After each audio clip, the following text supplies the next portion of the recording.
Hello, stand-downers, and welcome to another fresh episode of the Stand-Down Podcast, an exploration of the love-hate relationship of stand-up comedy with real stand-up comedians who love and hate it. I'm Daniel Reskin, one such of those humans. This is a quick apology. My audio on this one sucks.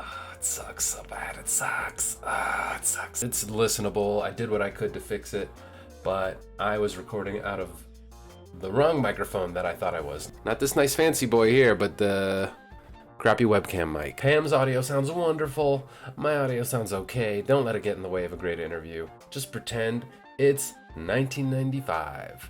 Anyway, thank you so much for listening. We're going to jump into a great episode with Pam Bruno. All right, pretend like we're just meeting again. Oh, hey, Pam, oh my God. Daniel, it's so good to see you again. So nice to just randomly meet up here in this Zoom room. Imagine that. Not planned or anything. All the Zooms in the world. You had to walk into mine. There you go. Thank you for being here, Pam Bruno, our special guest.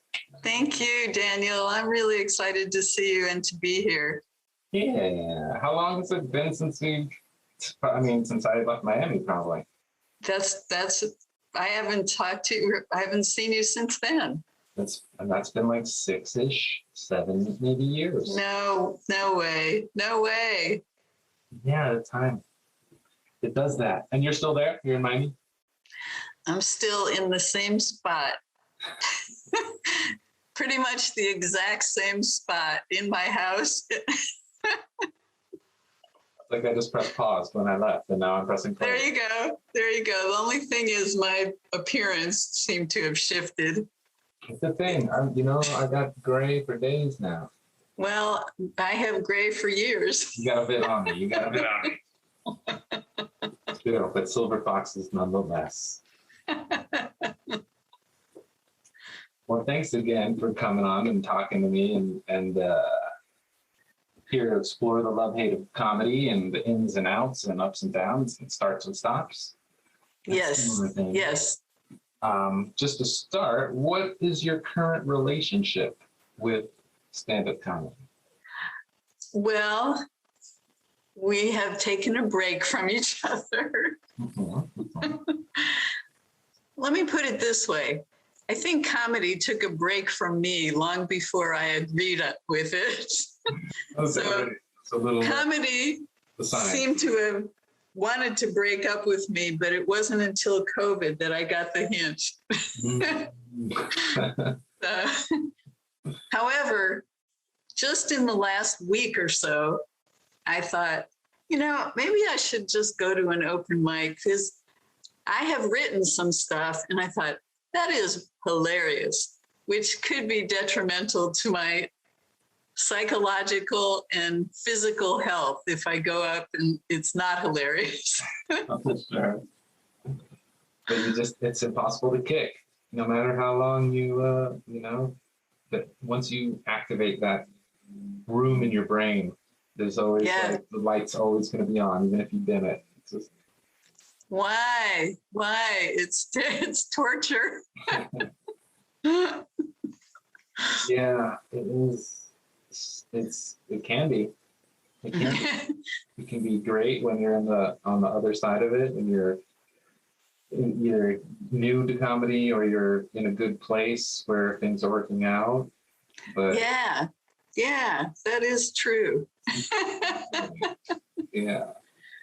I mean, okay, in all fairness to my ex-boyfriend, quote unquote, he did give me some good moments and a little bit of money.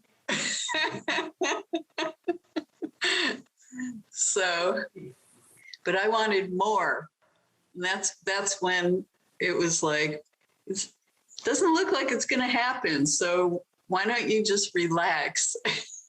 What for you, because we'll put a pin in that moment, like how long have you been doing stand-up before then? I started in 1997, if you can believe it. Nice. And I took a class. I was living in a small town in Iowa, and I took a class. This guy came to town. I don't know if you're familiar with the musical, The Music Man. Mm-hmm. So it was like that. The Harold Hill of comedy came through town and convinced everybody they could be comedians. Yeah. And you were one of them? I saw a show that his previous class put on, and I knew everyone who was in the show. So I thought, if they're funny, I will take his class. And they were pretty good, because in normal life, they weren't funny at all. So I thought, if they did well, then I'll take the class. So I took the class because they did well. And I got a good response from my show, and that was very bad, because that made me want to keep going. It all could have ended there if you had. You could go back in time and just make yourself bomb and never deal with it, would you? I don't know. No, you know why? Because I would have been super depressed, and I would have still probably tried it again anyway. Who knows? Hard to know, because after I've bombed this time, I swear I will quit. Not this time, but many times. And then I just start over and do it again. It doesn't faze you enough. It's not detrimental enough to bomb. You're somehow resilient to it. I guess. I mean, now I'm speaking in sort of past tense, because it's a faint, distant memory. I'm kidding. I remember it as if it were an hour ago, how it feels to bomb. How about you? I do too. I took a break.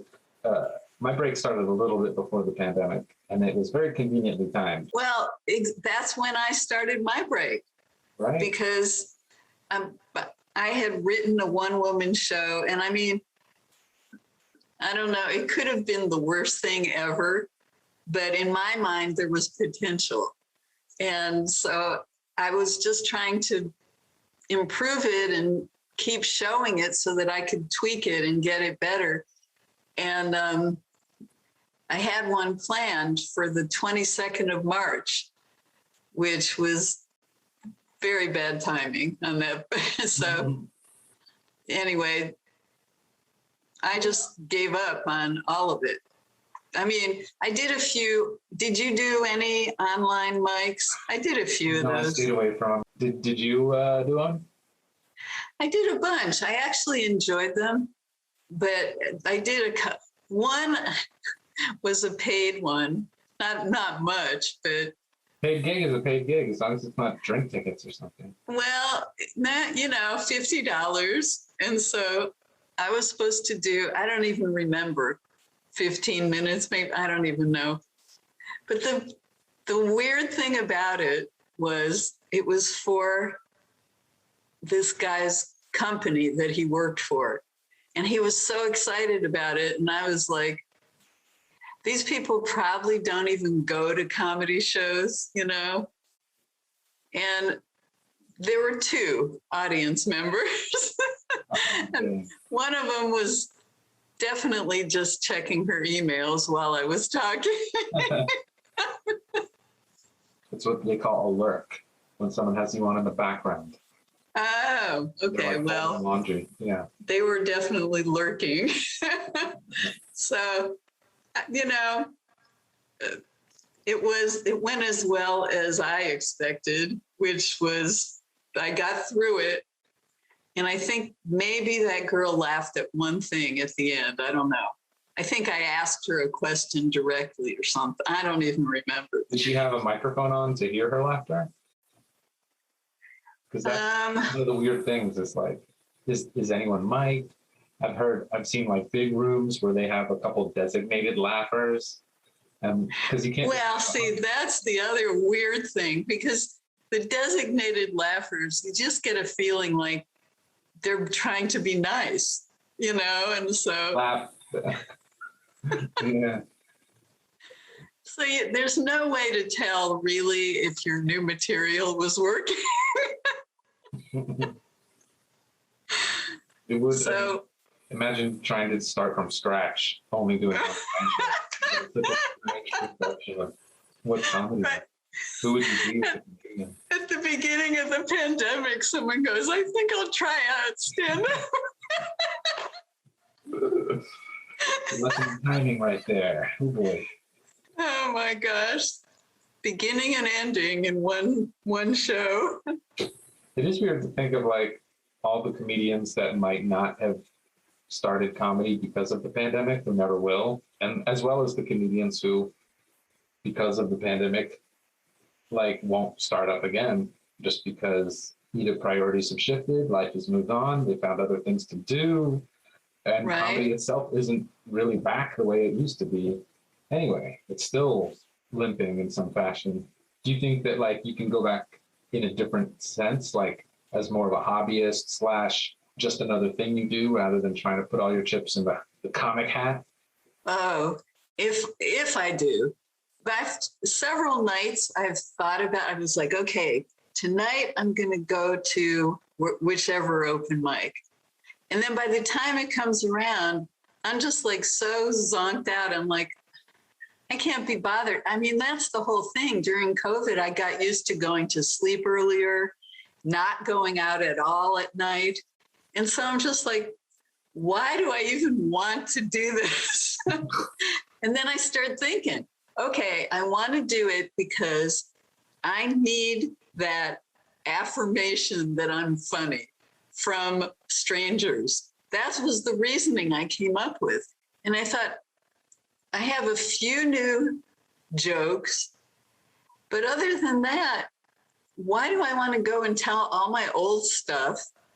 And I don't really want to mingle much, you know? And so it's just like, it's a frightening scenario, Daniel. Right. The cost benefit analysis has shifted a lot this COVID. It really has. Like I could go out and it used to be like, oh, I got to pay for parking. I got to wait 2 or 3 hours. I got to deal with expensive food and drink. I got to maybe deal with not having my friends there to hang out with or whatever. And that was all enough to make it worth getting some laughs. But now it's like, oh yeah, you could also die of like a high. You still want that? You still want that? Oh my gosh. I mean, Boo. Down here in Miami, it seems to be quite lively. Well, in all 3 counties. And I'm just like, I can't even fathom it. But everything is pretty much opened up. And it opened up way sooner than everywhere else. And which is fine. I don't really care about all of that. But what I do care about is staying out late at night. But the other thing I discovered today was most of my comedy is very self-deprecating. Like, and it's become more so just because my mood is so like pessimistic. Mm-hmm. And I just thought, if I'm being true to who I want to be, do I really want to continue bashing myself in front of groups? You know, I thought it can't be very evolutionary for me. And so that was my excuse for not going out tonight. I don't know if it's an excuse or if it's true, but that thought came up. I mean, that's a very important road to like decide who you are as a performer and as a person. I do remember your jokes being a bit self-deprecating, being a bit of like the crazy old lady under a bridge trying to lure men. Which, let me tell you, it worked. I saw you crush many a room. It was never at the point where people were like, oh, don't say that about yourself. Like, we could tell you're obviously spinning a hyperbole here. Maybe. All right. Well, maybe. I mean, because. And then sometimes you just go, word. And then the crowd would just like erupt. Yeah. But is that kind of the stuff? Because I know a lot of comedians struggle with like outgrowing their material. And then you have what works in your back pocket, but you become less and less excited about that, and it represents you less and less. Yeah, I've had that experience even before. Well, I'll tell you what, I a few months ago, I was on another podcast. I signed up for ahead of time, and then I found out I actually had to go to a restaurant. And that was like the first time I'd been out at night in like a year and a half. And so I went, and they said, we're having a comedy show tomorrow night. Why don't you come back and be in it? And I'm like, no, this is way too much anyway. I was knocked out because I couldn't go to sleep till like 1 or 2 that night. And so, but the next day I slept a lot. And then when it came time for the show, I went out and I did it. And I had some new stuff related to the pandemic and whatever, but I had to rely on some old stuff. And I didn't like that I had to. I wanted to just have totally up to the moment stuff, you know? But I mean, I know I could come up with it, but who has the time these days? Who has the stage time these days? It's like a ton of time to come up with it, but no stage time to craft it. Well, I mean, there are tons of open mics here. Yeah, as you said, right? Things are pretty much back to normal there. How has the Miami scene been to you since I left, and in general? Like I said, I had to create my own show in order to think about getting hired anywhere.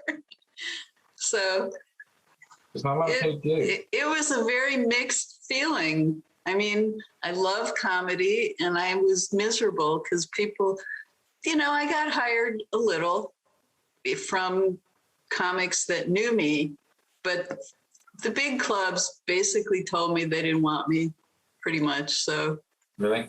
Okay. Yeah, I didn't get much love from the big clubs either, which is just the Improv down there. It's like not a big club. There's only one big club. Yeah. But how has running your own show been, or how was running your own show? Well, it was not really running a show. I was just trying to get somebody here, different places, to let me practice it, basically. And it wasn't doing well. But I was like, I just thought, I have no other choice right now. I need to make this work. And I was determined to keep going and keep working on it and improve it. And COVID said, no, you're not. So forget. I just felt like I was knocked flat. And I'm sure many people did. So I don't want to sound like my case was a big exception to, you know, but that's what happened with comedy. And a couple other things that just, you know, some personal interactions that I started doubting if I was even doing that well anyway. Not the worst. You know, you look back to the good times and you're like, were they even good? Was everyone just humoring me and I thought I was humoring them?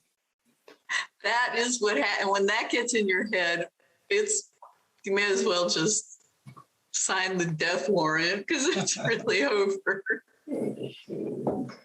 But of course, then the comedy that's still remaining in your blood says, oh, you're fine. Just go back and start up again. Everything will be great.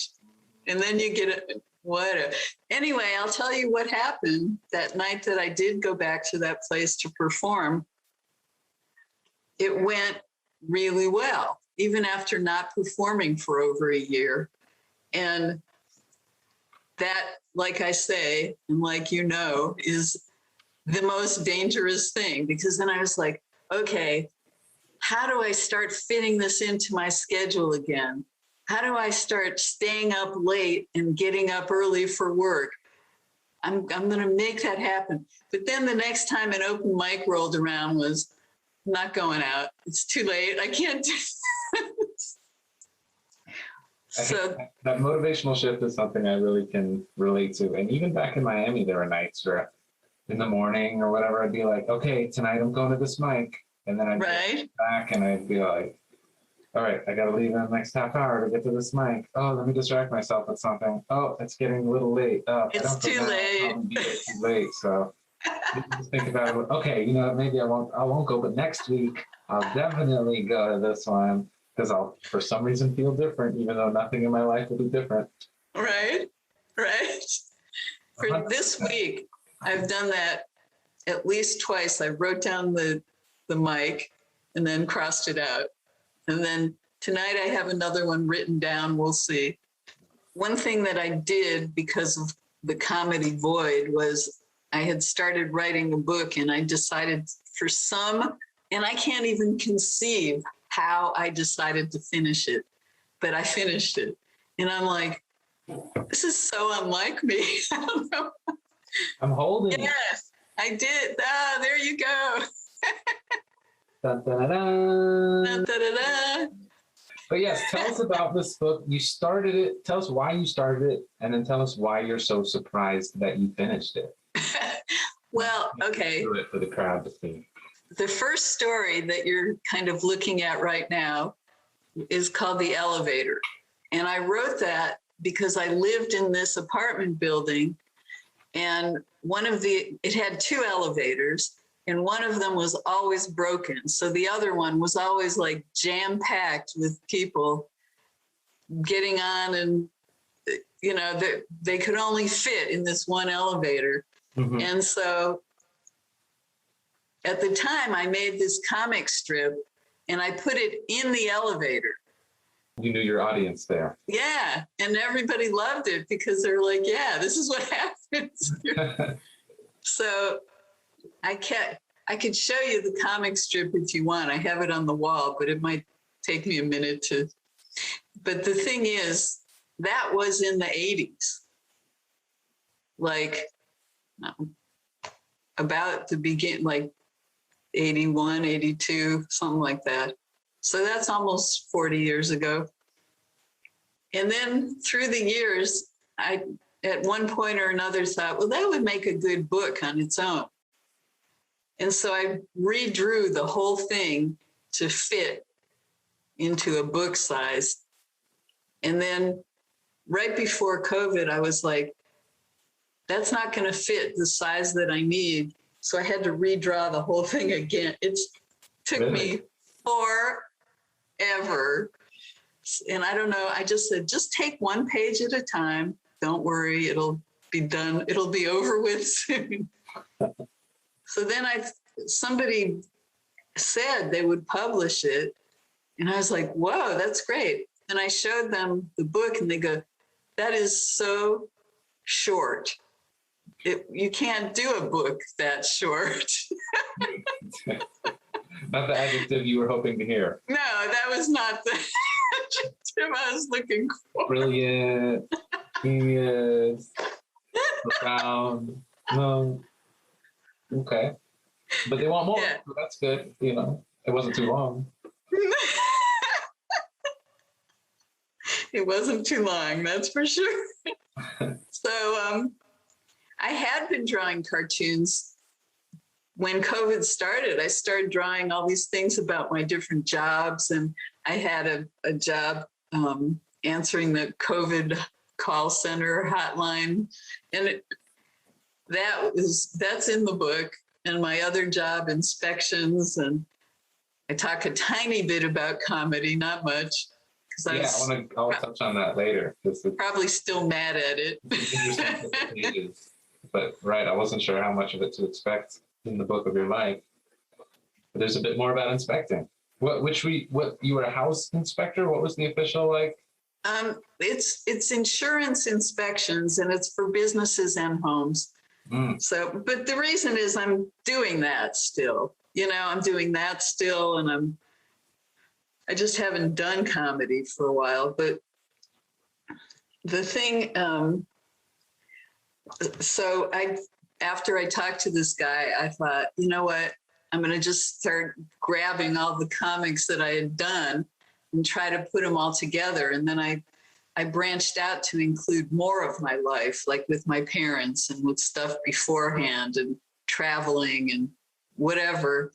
And I had a couple people look at the book to make sure it wasn't too horrible. And somehow it didn't work out with that publisher. He wasn't that into the idea because he had never done cartoons as a book and he didn't know how to do it really. So I just thought, you know what?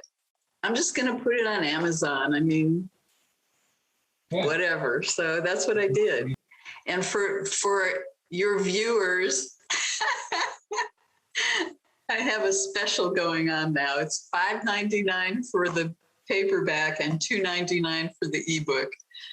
Yeah. So where's that available? Amazon. Look under the title and you'll find it. So it's flashing on the screen now. There you go. Everyone go to Amazon.com. Get that Why Wait Laugh Now book by Pam Bruno. Support. There you go. Wonderful artist. Get it before I take it down again. I'll tell you what happened. So what happened was I had gotten 20 reviews, I think, and they were all 5-star. And I got a couple more just ratings of 5-star. And I looked one night and there was like an extra number because, you know, I'm so OCD about it. I knew the exact number of reviews and ratings. And I'm like, oh, great, another review. And I looked and I wasn't at 5 stars anymore. And somebody, and it wasn't even someone who had bought the book because it didn't say verified buyer.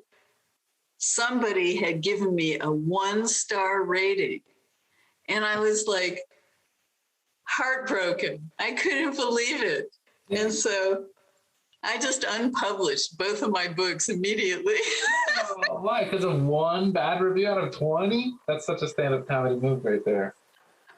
Ignore all the people who love you for the one person who hates you. Try and win them. I didn't want to risk it getting anybody writing something or even more bad reviews. And so I was like, then I went on this other podcast and I told them about it. And she goes, you have got to put it back on again. So on that podcast, I put it back. Good. I was going to echo that sentiment. Like, no, on the internet, bad reviews are inevitable. And in fact, it's going to add to the controversy, to the engagement. And people go, oh, everyone says, oh, one person says it's bad. That's intriguing. I got to know why that person says it's bad. Purchase.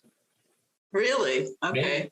I don't know. Well, what she said was that if it's all 5 stars, then she thinks that the person paid people to write 5-star reviews. That's an excellent point. It looks suspicious if it's just a bunch of everyone loving it. I mean, but one, did they have to be that, like, extreme? It sounds like they is someone in your personal life who maybe has a vendetta against you and didn't read. Well, I honestly had that thought.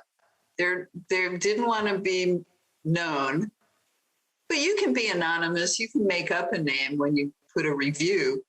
But somebody saw that I had put, and believe me, even though I have this really harmless persona, I have a lot of enemies. I have enemies, and I mean enemies. What? Not enemies that would want to maybe kill me, maybe, but not to kill. But they definitely actively do not like me. Well, we're going to show no love to the haters. We hope that they can find their way and realize. That's right. I hope they find their way. And Daniel, see, this is the whole thing about this pandemic, is I feel it was an opportunity to dig deep into my soul and get all that crap out. Like, believe me, I had my share of hating towards people, and I'm definitely not like perfected in that yet, but I really had to work hard to not still hold on to grudges and being upset with people for whatever they did. because I heard myself telling people, oh, they stole money from me, or they did this or that. And it just sounded like this really yucky me. Like, why do I have to talk about what somebody, quote unquote, did, making me like some sad victim? Why don't I address that and see what's going on inside myself that would attract that behavior over and over and over and over for the last 30 some years, if not my whole life. And so that's been a big journey. And I've come up with a lot of major ahas towards why my life goes in certain directions. And even as far as comedy, I can't blame people for not hiring me, because I put off this vibe of like not deserving to make it in this world. And I don't want to go too deep and depressing, but it's not really. Huh? That's what we're here for, so get it out. Oh, good. But the thing about it is, it's all really cool, because the more layers you peel off, then you go, okay, there's no real reason, except that at some point in my life, I started believing this for whatever reason. And that's the part I'm trying to go back in. And I did have one interesting kind of a therapy session where I was able to see way back that it's like I overheard my parents saying how hard it was going to be since I was born financially. And that it was such a weird sensation, because that made me feel like, oh, I better not ask for much or want much, or I don't deserve much. Right. And I've carried that forever. And I don't know if they really said it or not, but I know I've felt it, you know? And so I'm just hoping that I clear all that out in time before I actually croak, because, you know, it would be fun to experience something other than that. That's huge work that you're doing. And you did mention earlier off camera, you hadn't done hallucinogens since, was it 69? And I think 69 it was, which is very appropriate. That was the summer of 69. So it's a famous summer. I know. It sounds like the way you've been digging deep is very similar to the way many people will take a hallucinogen under the right circumstances and start really digging back into their past and connecting dots and recognizing patterns that keep repeating until you break them, that kind of stuff. Well, wow, that's very cool. My experience wasn't exactly that. I only took 2 different times, and I found out that was an exception, because I guess it was a girl thing, but I never paid for drugs. Well, I didn't have the desire for them that much.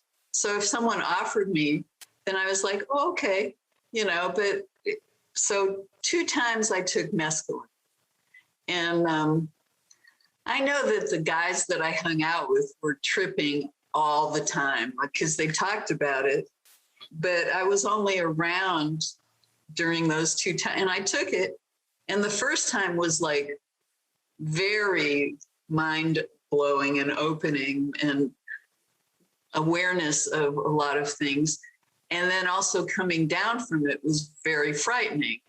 The second time was a little more like even the whole time.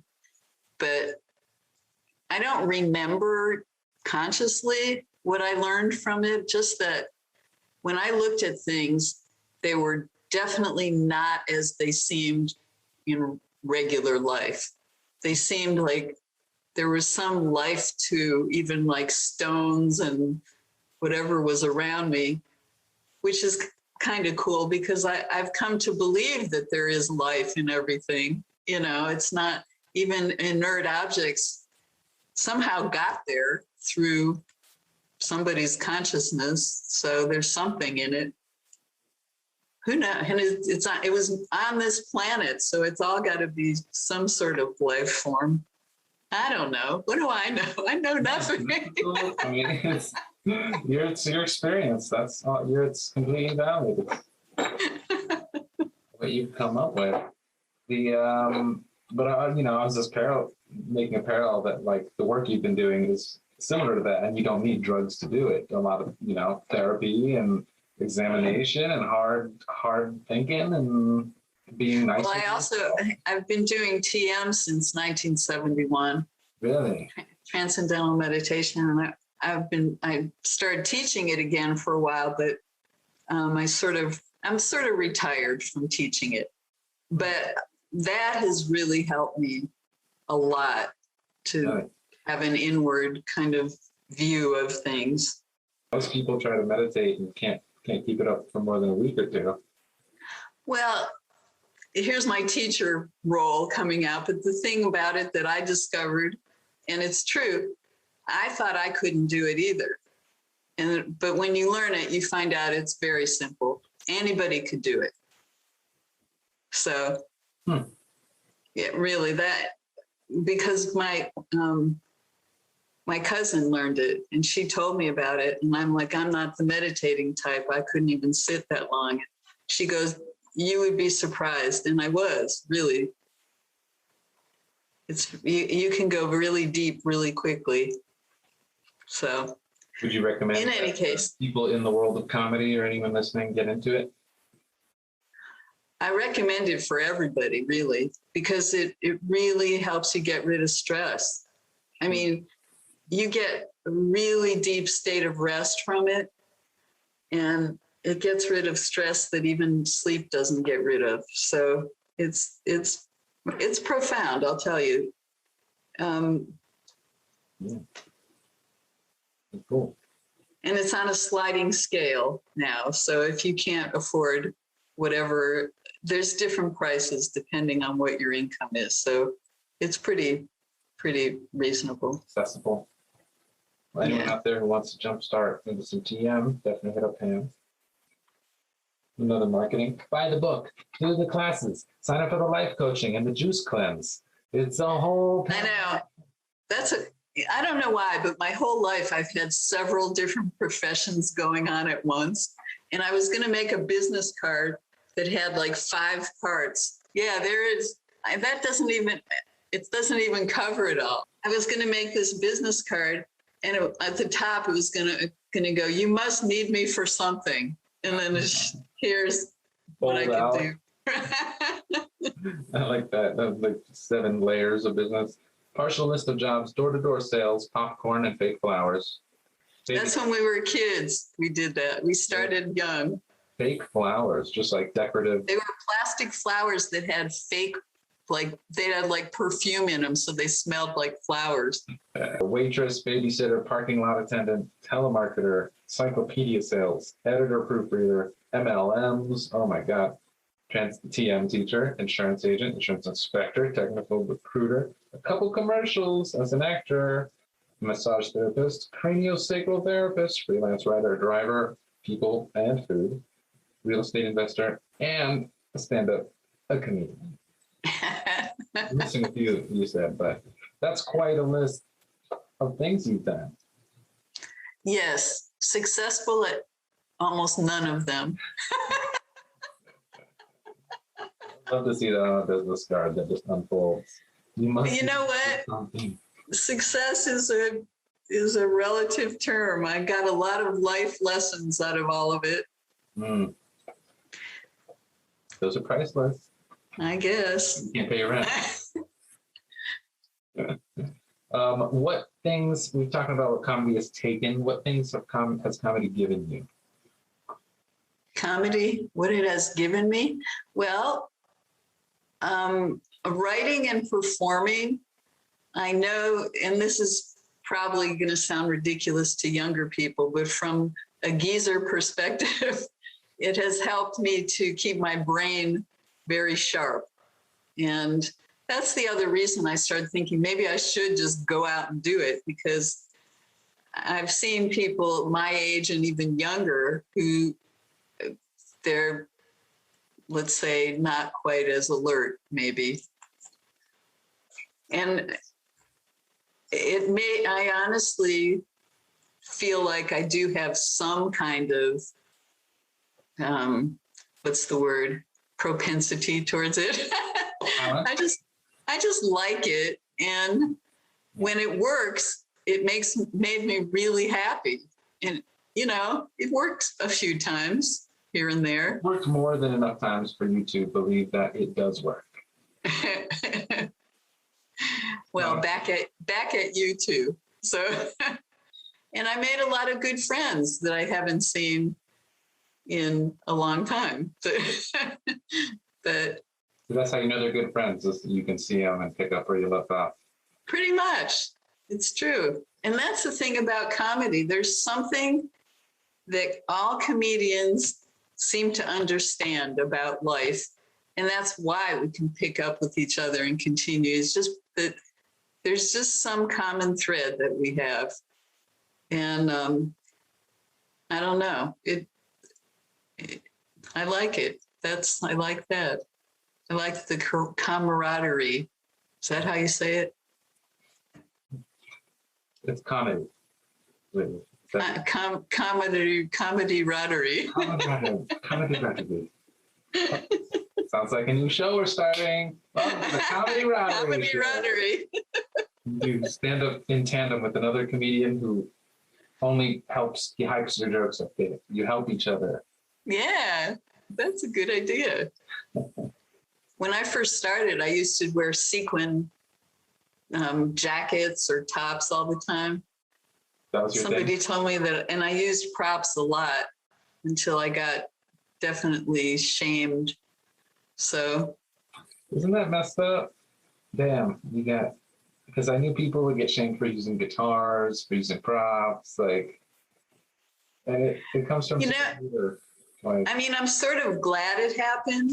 But on the other hand, it's sort of like, why don't you just mind your own business kind of thing, you know?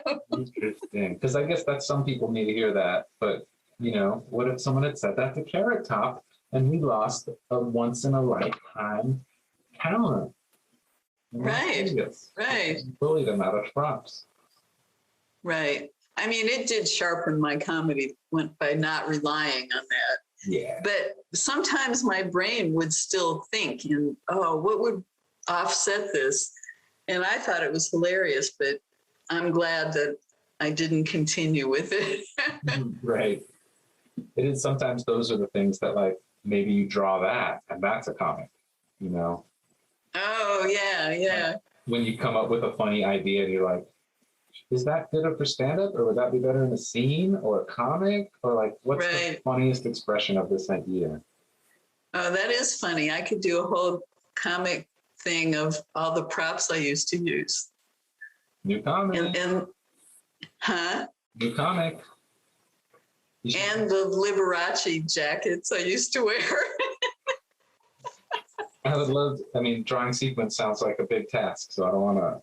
Yeah, well, I could draw the lines coming out of it like it's shining.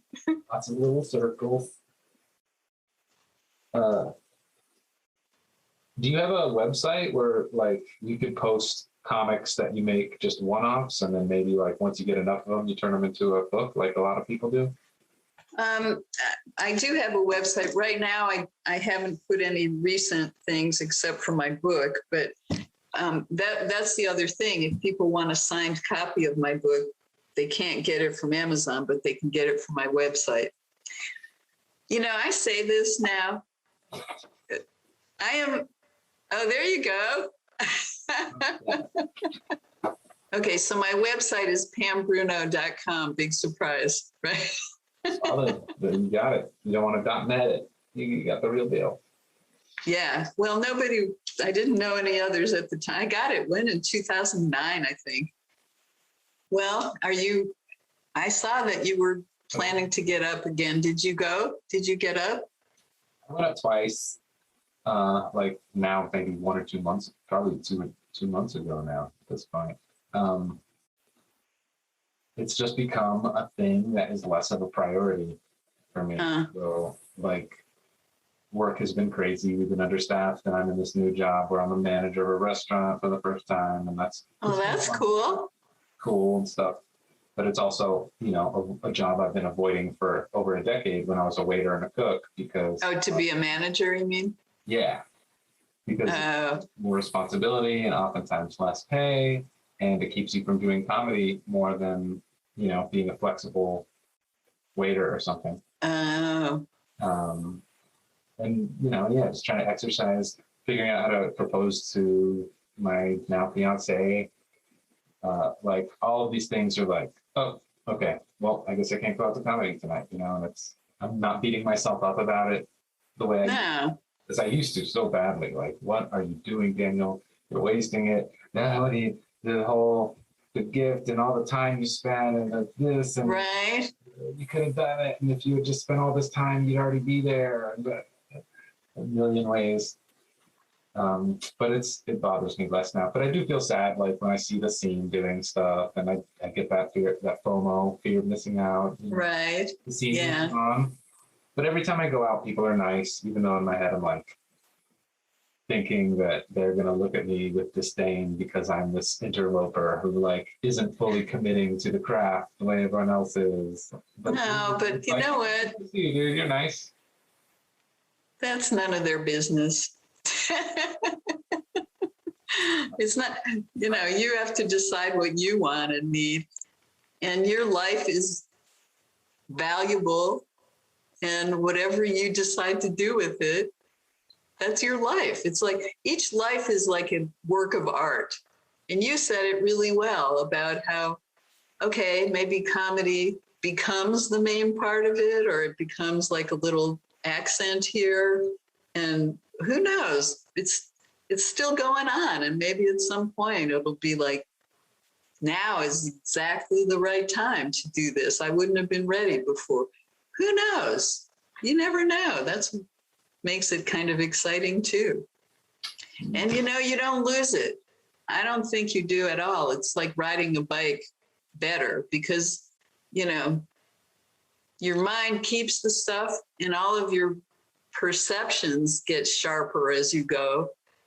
So when you decide to put it into comedy, if you do, and if you don't, it doesn't matter either. But if you do, you haven't lost anything.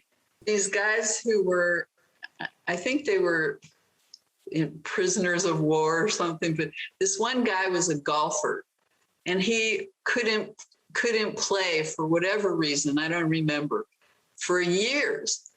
But every day he pictured hole in one, whatever shot.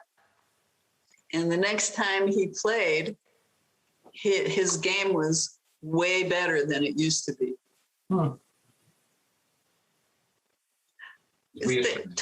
Totally a different concept. No, it's the same concept. Skill stagnation, or, you know, like how is it like riding a bike? And right, it is nice to think that comedy is, and not only that, you're going to be better at it because you'll be a more you. Yes. Yeah. I agree. And you'll bring that, whatever you've gained from life, into it, you know? Right. You'll have more substance than you did. I mean, you always had substance, but you'll have even more wisdom. Well, so speaking of wisdom, what advice would you give to newer comedians? And what advice would you wish you had gotten? You know, somebody told me the worst vice is advice, but I like to give it anyway. Well, I'll tell you what I used to do when I was fairly new. I would go to the clubs, and like the big clubs, and watch the really famous comedians. I try to do that every weekend. So I go to Palm Beach, not when I still lived in Iowa. This is after I had moved back to Florida. Quite a commute, yeah. In Iowa, there was like nothing going on at all. But anyway, so I would afterwards ask the comedians who had like made it, and I mean really made it. I just say, I'm starting out, what advice would you give? And it all boiled down to 3 things. Keep writing, get on stage as much as you possibly can, and don't give up. Yeah. Well, one other thing too is don't listen to advice. And the thing about it, meaning a lot of people will say, oh, you should change this or that about your act. You decide what you should or shouldn't change. You know, that's because I had a ton of people, well, a ton felt like a ton to me. I mean, I unpublished my book after 1-star review because that felt like a ton of bad reviews. But wilting flower. But okay, let's say a few people said to me, you need more energy in your act. You need to be more upbeat and more. And I was like, I tried it, but no matter how much I try, this is like me going full force energy on this podcast, which is to most people subdued. You know, it's like I was on a phone call with somebody last night and she outright fell asleep while I was talking. And so I'm just like, you're soothing, Pam. You're very therapeutic. I guess soothing is the nicer word than boring. Maybe this is a new career where you can help out insomniacs or something. That's it. I'm actually actively looking for a career now at my age. I turned 71 in May, so I'm halfway to 72. Again, never too late to engage in something new. I am curious to know though how, like, what was it like being a bit older than the rest of the people you were hanging out with? I started feeling older than these people who are like in their young 20s and stuff. Right. But I was in my 20s when we were hanging out, and it was late nights and some rowdy people. What do you think that, like, what stands out for you during that time about just kind of like being wiser and in kind of a different place than maybe a lot of the people, or not even, because I don't know, there's this commonality among stand-ups that kind of transcends all that stuff. That was the main thing I felt. Right. Because I find that people my age usually hang out with people my age, and it shows. Now I hang out with no one, so I don't know who I'm acting like. Nothing counts. Everyone's lost their social graces. Oh my goodness. But the thing is, I found that it really kept my perspective sharp. And I didn't notice the age difference, except, I know I didn't get invited to do certain things and this and that. I actually, like I said, I gave up drugs that was when I started to meditate, because I didn't feel I needed them anymore. And I had similar experiences some of the time, but I wasn't expecting to be like popular in their crowd or anything, but everyone was always very nice to me. And, sometimes people asked me advice, which was sort of flattering, even though, I was like, I don't know any more than you. You'll probably get more work than I do. So there. That doesn't mean nothing. You get all the work and have no advice, no good things to say. That's been one of the harder things, is like realizing that the funniest people you'll meet aren't necessarily the most successful, and the people who deserve it aren't necessarily going to get it, even if they're doing all the right things. It's just showbiz. It is showbiz. It's showbiz. And basically, I'm thinking if you did more drugs in Miami, you would have got more shows and would have made it, probably. If you'd just been like let's do blow all night. I think you missed a real opportunity there. Sorry about that. Well, I might already be dead though, so that. Ooh, great point. Either way, it wouldn't matter. Go out like a Belushi style or something. All right. Really That's right, OD. Oh gosh. Well, either way, it is. I'm going to say something totally stupid. It is what it is, and the thing about it, what I hope to gain from all of it is taking responsibility for myself, whatever happened, and not to say, oh, so and so didn't give me this chance, or I didn't. I don't want to blame anybody for anything that happened to me, including that one guy that stole all the money from me. I'm still blaming him a little, but that's because that was more recent. But the thing is, I'll get over that. He obviously needed it more for whatever reason in his demented life. No, never mind. I'm saying his poor, pitiful existence. Maybe I do need to do some comedy. Just, that was a nice way of releasing things. If something was bothering me, that really helped. Maybe I should go do it just for therapy purposes. Right? Reshift the priorities of it to be completely personal with the, making the audience laugh and getting successful later down the list. Yeah, because I did have a couple of relationship experiences, and they were so dismal that I could just blow them out of my system by just, talking all about it. And they ended up being quite hilarious. So it's true. The funniest stuff always ends up being closer to reality. Yeah. Yeah. One thing I like to ask is what are, when we kind of touched on, but I like to go over a regret or something that you're still holding on to, and we'll try and soothe it and put it to bed. Stand-up comedy regret.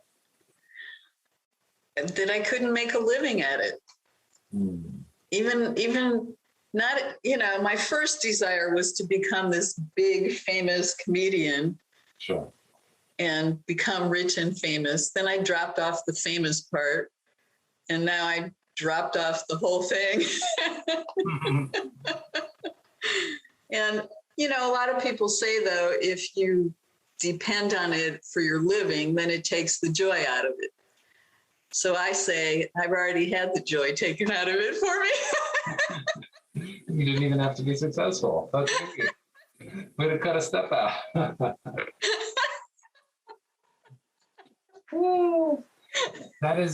That's a huge one.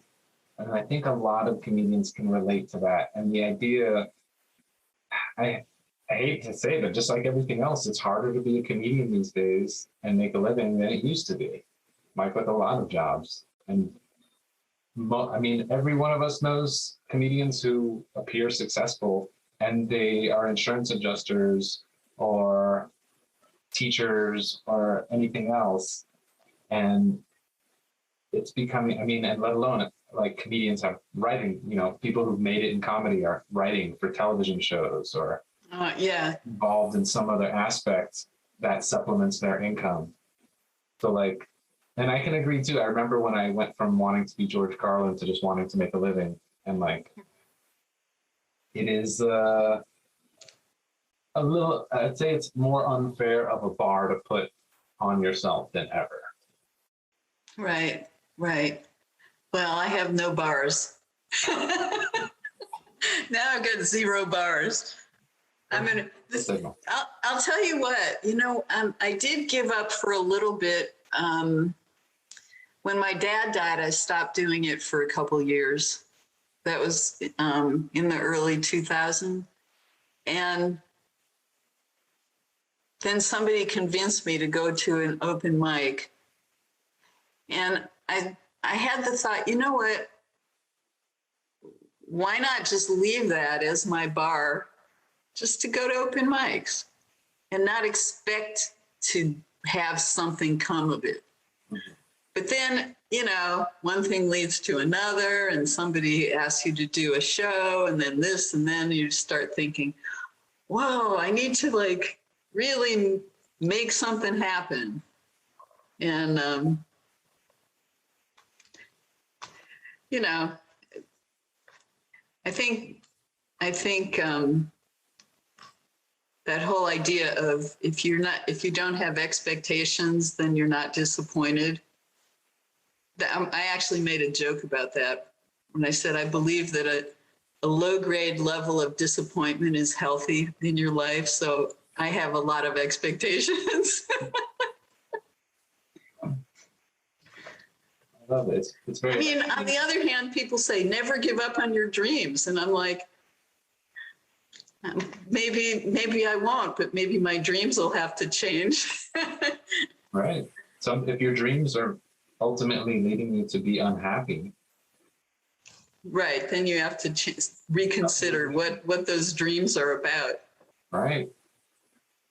Yeah. Yeah. I wonder if there's even more emphasis on it today with some, Instagram famous and influencers and people just. Oh, sure. Oh my gosh. I might compare myself to everybody's posts, How's your TikTok? I'm not even on it. About time. You're the next TikTok star. Telling you, Please, don't do that.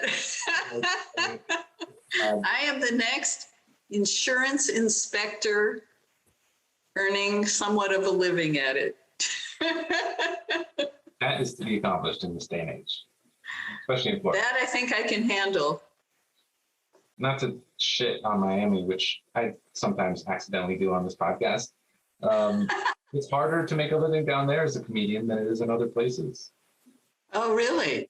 Just that there's fewer gigs, there's less infrastructure and comedy like community where people know, like, I want to see it here, I want to see it there. There's less demand for comedy because there's so many other arts going on there. Oh. You have to search out a little bit more. And whereas in a comedy city like Denver or, the others, people are a little more cultured. The audiences seek out comedy. They know comedy. They enjoy good comedy, and they can tell the difference a little better.